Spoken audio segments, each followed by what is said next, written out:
So I'm going to show you how to download files from Thingiverse so that you can print them on the 3D printer. So the first thing you're going to do is search Thingiverse for something you'd like, or you can go to one of these different options at the top. So I have found something under education that I think looks really fun called a tessellation Escher project. So since I like this, I can put a star by it to remember to come by it, back to it later, or I can collect the files, whatever I want to do. But I'm just going to go ahead and click on it. Now, we're going to end up going to download all files, but before we do that, I want you to come down underneath the picture and see the information here. First of all, you can read about the details or summary of your object before 3D printing, before committing to downloading the files. You can click on Thing Files to see how many files it actually takes for this particular project. So many of these projects have more than one file. As a matter of fact, a lot of them have a lot of files. I see there's 3 files here, and that's doable. I don't want something with a whole bunch of files. So I can agree and download here, or go back up here to download all files. So I'm going to click on Download All Files, and it'll tell me that the files are being downloaded. And you can see at the very bottom, I'm in Google Chrome, so it depends on what browser you're in as to how things download. And also if you're using an Apple versus a Microsoft computer. So down here, I see Tessellation Escher zip file. So this is going to go into your download folder regardless of what kind of computer you're using. So you can click here, or really what you want to do is go to your downloads folder. So I'm going to go to my file manager, and of course if you're using a Mac, that's in a different place than file manager, but I'm going to click here. So go to wherever all your files are and click on downloads. So under downloads, I'm going to come in here and I'm going to look for what I just downloaded, which is right here, Tessellation Escher project. Now, this is called a zip file. The reason it's called a zip file is because it's actually a folder that has a bunch of files in it. And this is a zipper in the icon on the folder. So what you have to do with these is called extracting, and that means you're taking the files out of the folder. So I'm going to right click, go up to extract all. Now when I extract these files, in other words, when I take these files out of this folder, I'm going to have to put it in a different folder, and it's going to ask me what folder to put it in. So you'll see the files will be extracted to this folder, and it wants to know what folder to put it in.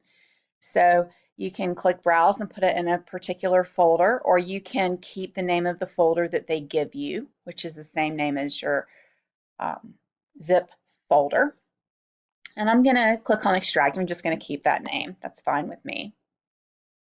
Now, once that happens, you'll see up here this PC downloads. So in the Downloads folder is a folder called Tessellation Escher Project. So I'm going to click on Downloads, and I can tell that this is the folder that I want. And I can drag this over to see all of it, which is different than the zipper icon folder. Okay, so I can double click on this folder, and I'll see the files are under the folder called Files. So double click on Files, and this is the little icon that goes with an STL file, and you can see under File Type STL file. By the way, when you're working in Windows Explorer, if you want to be able to see all the details, then you want to go to View and choose the view that shows you all of your details, which is called the Details view.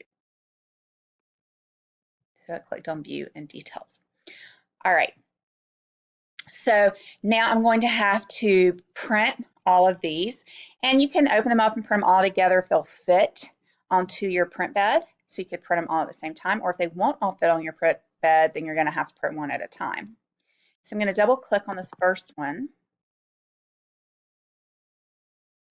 and it's going to open, and you'll see I already have a print on here I need to get rid of, so I'm going to click on that print and hit delete. And here's this first file. I can see that that file is going to be 13 minutes. I'm going to give it a minute to upload. And since that doesn't fill up my whole bed, I would actually like to go ahead and try to get the other prints there. So while that's downloading, I'm going to go back to my Windows Explorer and try the next one. Just double click on it to open it. Ooh, that's pretty big. As a matter of fact, this is not actually going to fit on my print bed, which is an issue.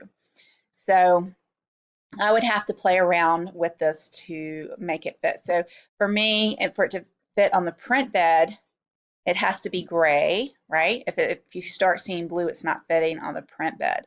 So clearly both of these files are not going to print at the same time. So I'm going to delete this second file and go ahead and pull this over on the print bed.